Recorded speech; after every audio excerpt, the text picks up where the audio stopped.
Good morning student. तो आज हम पढ़ाने जा रहे हैं नेक्स्ट एक्सरसाइज 8.2। तो इसमें कुछ लाभ हानि प्रतिशत से संबंधित प्रश्न है। तो इसके बारे में आप थोड़ी सी जानकारी लीजिए पहले। तो यहाँ पर कुछ हमें सीखना है। एक होता है क्रय मूल्य। क्रय मूल्य कॉस्ट प्राइस सीपी इसको कहते हैं। क्रय मूल्य का मतलब है जिस मूल्य पर कोई वस्तु खरीदी जाती है उसे क्रय मूल्य कहते हैं। जिस मूल्य पर कोई वस्तु खरीदी जाती है, जैसे ये हमने चौक 1 रुपये का खरीदा तो 1 रुपये चौक का क्या हो गया? क्रय मूल्य। ये पेन हमने 10 रुपये का खरीदा तो पेन का क्रय मूल्य क्या हुआ? 10 रुपये। तो क्रय मूल्य जिस मूल्य पर कोई वस्तु खरीदी जाती है वो क्रय मूल्य होता है। सीपी विक्रय मूल्य। विक्रय मूल्य क्या हुआ? सेलिंग प्राइस, बेचने का विक्रय। जिस मूल्य पर कोई वस्तु बेची जाती है वह क्या होगा? उसका विक्रय मूल्य। आपने एक भैंस 40,000 रुपये की खरीदी तो ये तो हो गया क्रय मूल्य। और अपने कुछ समय बाद उस भैंस को 30,000 रुपये में बेच दिया तो ये हो गया आपका विक्रय मूल्य। विक्रय मूल्य कौन सा हुआ? जो बेचा गया है। और क्रय मूल्य खरीदने का मूल्य होता है। किसी वस्तु को जितने में खरीदते हैं वो क्रय मूल्य होता है और जितने में बेचते हैं वो क्या होता है? विक्रय मूल्य होता है। आ गया समझ में? इसको अंग्रेजी में सीपी शॉर्ट में लिख देते हैं, सेलिंग वो कॉस्ट प्राइस, और एसपी सेलिंग प्राइस। अब आता है लाभ या हानि। लाभ कब होगा? देखो, जब विक्रय मूल्य बड़ा हो क्रय मूल्य से। बोलो, आप बेचो ज़्यादा की खरीदो कम की तो क्या होना चाहिए? तो लाभ होता है। लाभ कब होगा? प्रॉफिट कब होगा? आप बेच रहे ज़्यादा की खरीद रहे कम की तो क्या हो रहा है? लाभ हो रहा है। लेकिन जब विक्रय मूल्य आपने बेचा तो कम का है, मान लो ये कम है और क्रय मूल्य खरीदा का ज़्यादा था तो क्या होगा बेटा? हानि होगी। तो क्या होता है? लॉस होता है, हानि होती है, हानि होगी। अब जैसे आपने इस उदाहरण में देखें, आपने एक भैंस कितने की खरीदी भाई? 40,000 रुपये की खरीदी। बेची कितने की है? मात्र 30,000 की। तो बेचने वाला मूल्य कम है, विक्रय मूल्य कम है, क्रय मूल्य खरीदने का मूल्य ज़्यादा था। तो बताओ 10,000 रुपये की हानि हुई कि नहीं हुई? इस केस में क्या होगी? आपको हानि होगी कि नहीं? 40,000 की खरीद कर 30,000 के बेचने पर। यदि मान लो आप 40,000 की जगह इसी भैंस को 50,000 की बेचता तो 10,000 रुपये का क्या हो जाता? लाभ होता कि नहीं होता?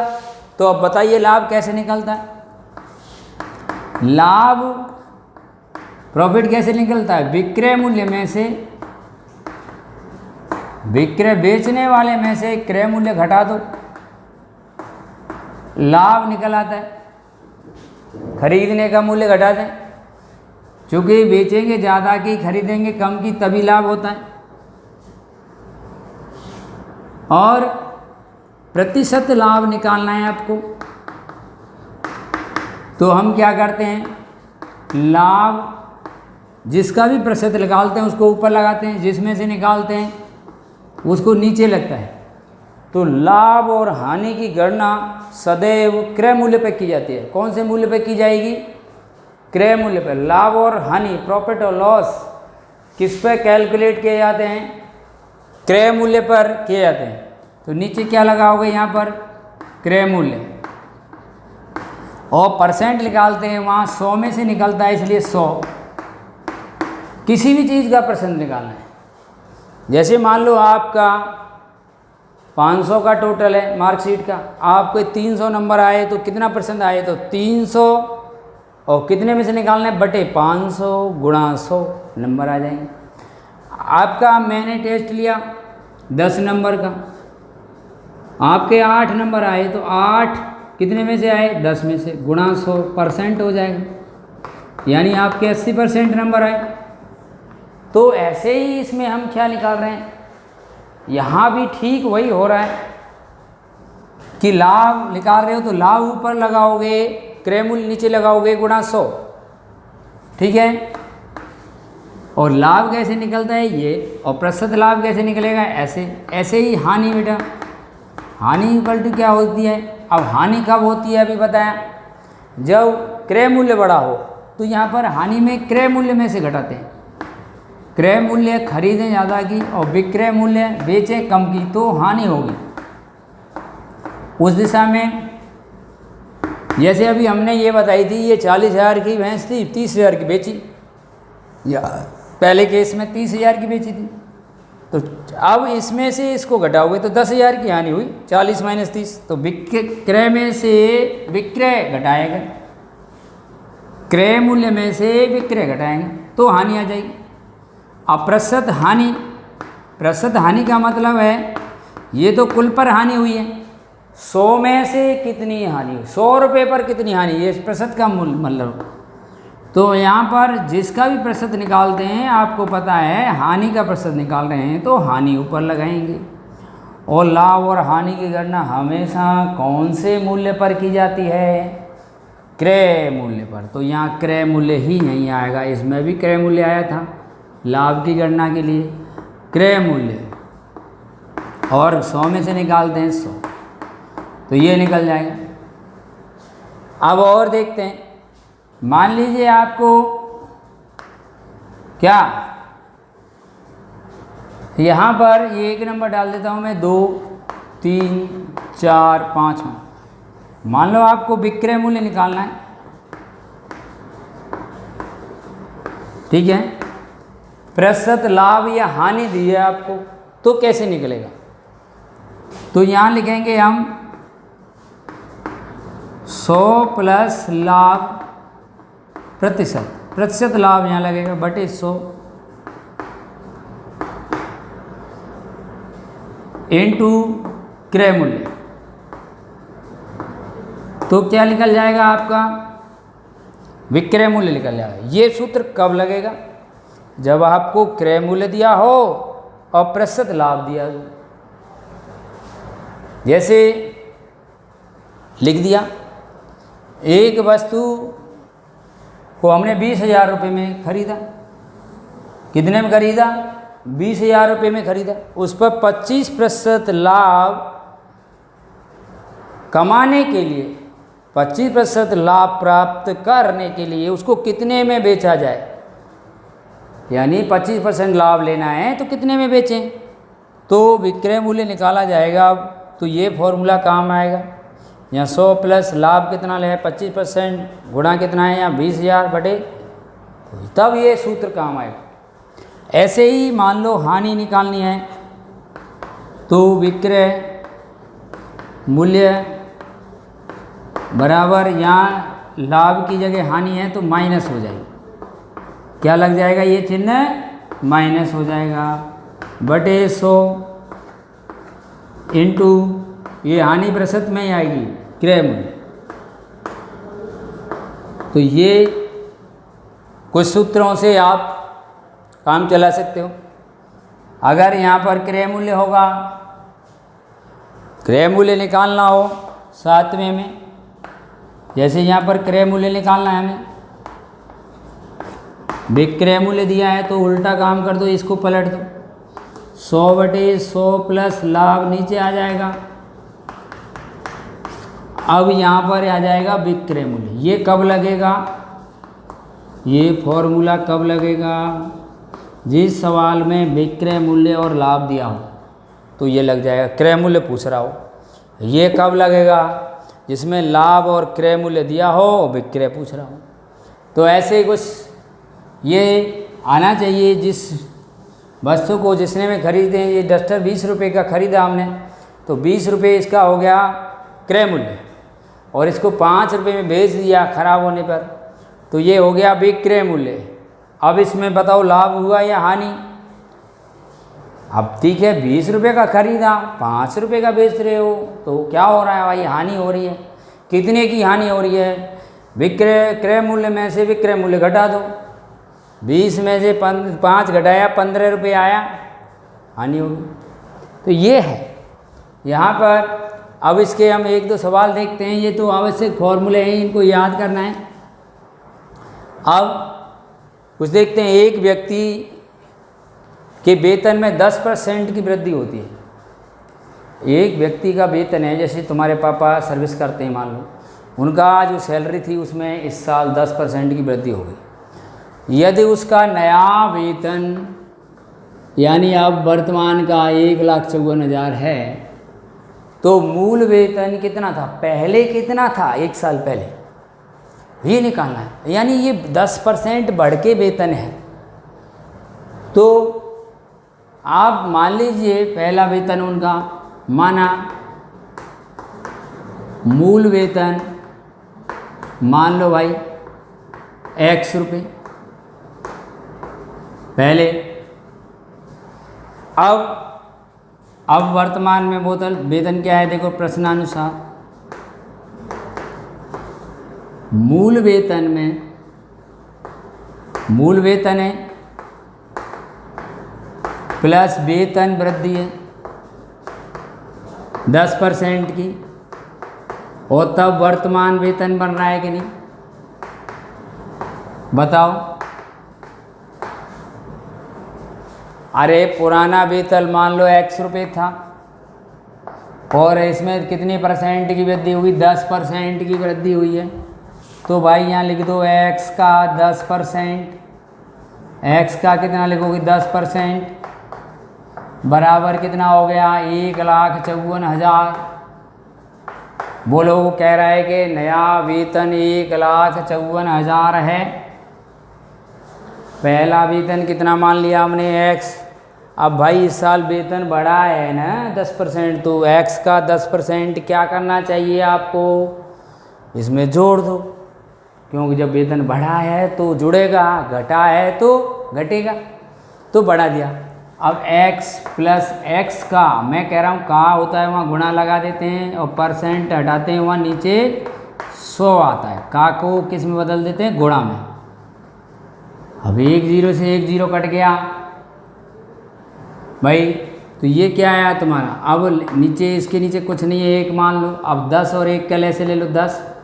अब भिन्न सॉल्व करनी है। अब 1 का भाग दो 10 में, कितनी बार गया? 10 बार। तो 10 का ऊपर गुणा करो 10x प्लस 10 एकम 10, 1 बार गया x। तो ये कितना आ रहा है तुम्हारा? 1,54,000 चलता ही आ रहा है। अब ये कितने हो गए तुम्हारे? बराबर 1,54,000 हो गया। अब 10 और 1 कितने होते हैं भाई? 11x हो गए। अब 11x बराबर कितना है आपका? 1,54,000। और ये 10 कहाँ जाएंगे? ऊपर। नीचे भाग दे रहे हैं, इधर गुणा कर दिया।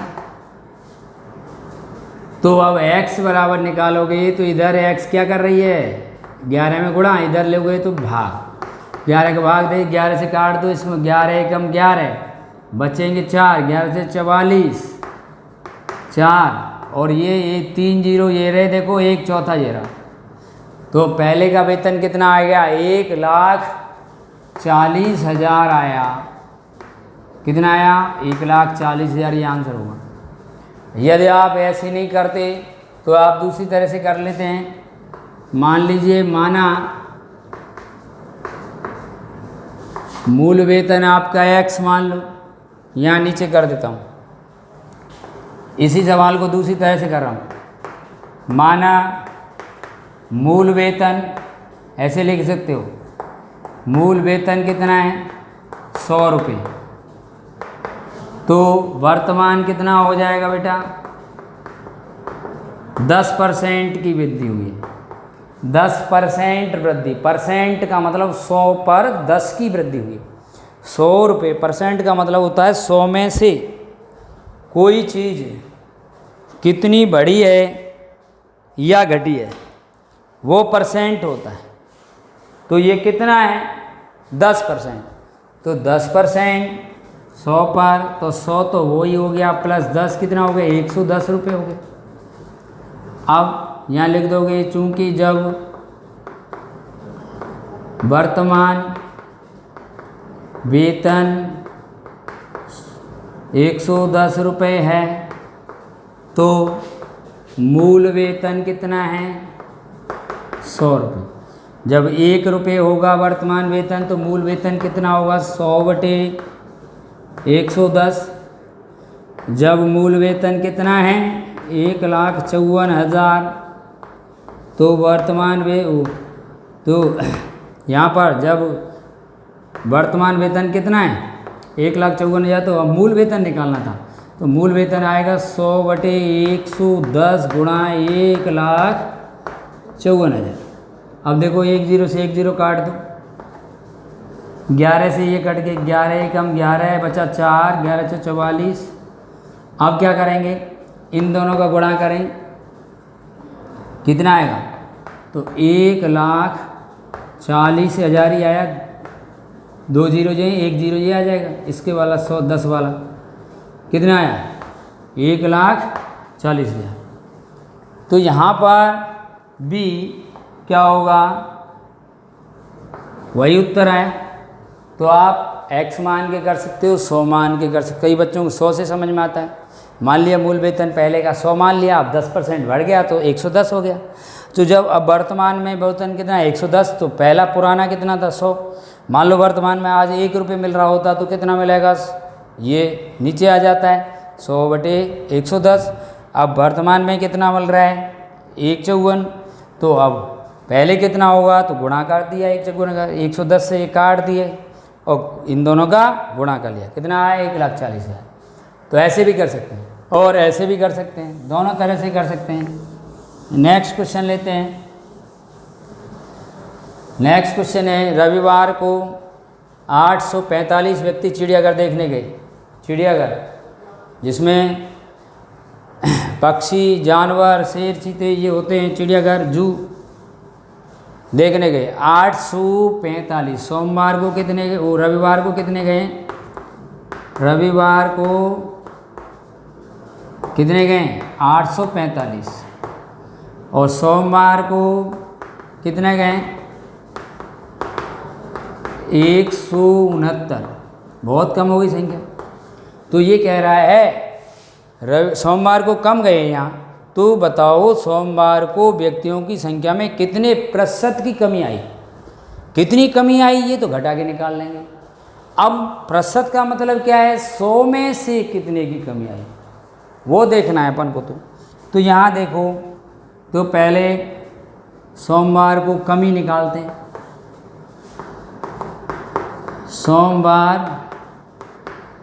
को कमी कितनी आई भाई? ये घटा लो, 6, 15 में से 9 गए तो यहाँ रह गए 3, 13 में से 7, 6 घटाए, यहाँ रह गए 7। कितने की कमी आ गई?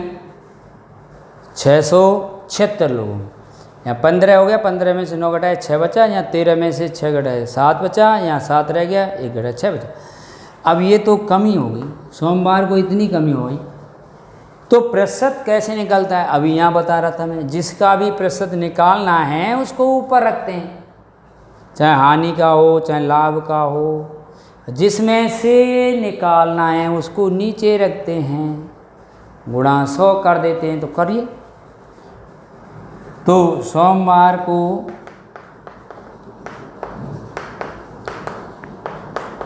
प्रतिशत कमी कैसे आएगी भाई? है ना? तो कमी कितनी आई है? 676। कितने में से आई है? टोटल कितनी संख्या थी? 845 में से आई है, गुणा में 100%। भाई कितनी कमी आई वो ऊपर रख दी। कितने में से आई है? 845 गई ना रविवार को, 845 में से आई है, तो जिसमें से आई है वो नीचे रख दिया, कर दिया। अब भाई इसको काट लो, इसको काट देते हैं। तो यहाँ पर, और जिसको काटना नहीं आता तो वो क्या करेगा, दोनों को मल्टीप्लाई करके डिवाइड कर देगा, है ना। तो यहाँ हम क्या कर रहे हैं, इन दोनों का मल्टीप्लाई कर लिया हमने, तो ये आएगा 6 7, कितना आया 300, और 845 का आप इसमें भाग दे दो, नहीं आना वैसे में। तो भाई देखो 845 का भाग दिए देता हूँ मैं आपके यहाँ, 845 6 7 कितना है 6 6 7 6 0 0। अब एक बार कितनी बार जाएगा यहाँ में, 8 का पढ़ा पढ़े लिखे देख लो इसमें, 8 सिंग 48, 8 7 56, 8 8 64, 8 बारह करीब जा रहा है, तो 8 का देंगे 8 5 40, 8 सब 32 और 4 36, हासिल का 3, 8 8 64 65 66 67 गया। कितने बार गया, 8 बार। और अब कुछ नहीं बचा, अब 0 उतारा न जाने का 0, कितने परसेंट आया, 80%। यानी आप जिसको काटना है वो काट भी सकता है, नहीं काटना आता ऐसे। कितने आया, 80%। कितने की कमी आ गई, 80% की कमी आ गई। तो ये यहाँ दूसरा सवाल है, तो यहाँ पर ये फॉर्मूले याद करने हैं आपको, आगे के क्वेश्चनों में ये काम आएंगे कि क्रय मूल्य क्या होता है, जिस पर वस्तु खरीदी जा रही है, बेचने वाला मूल्य विक्रय मूल्य कहलाता है। लाभ कब होगा, जब हम बेचें ज़्यादा की, खरीदें कम की, ठीक है। और प्रतिशत लाभ कैसे निकालते हैं, लाभ बटे क्रय मूल्य इंटू 100। ऐसे ही हानि कब होती है, जब हम खरीदते ज़्यादा किए हैं वस्तु को, बेचते कम किए हैं, है ना।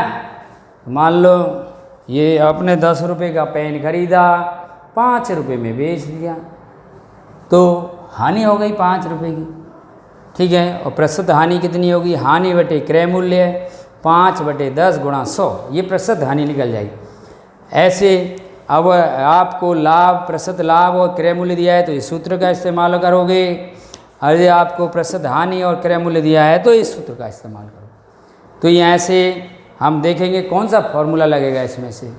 तो आज के लिए इतना ही। Thank you, have a nice day. मिलते हैं नेक्स्ट वीडियो में।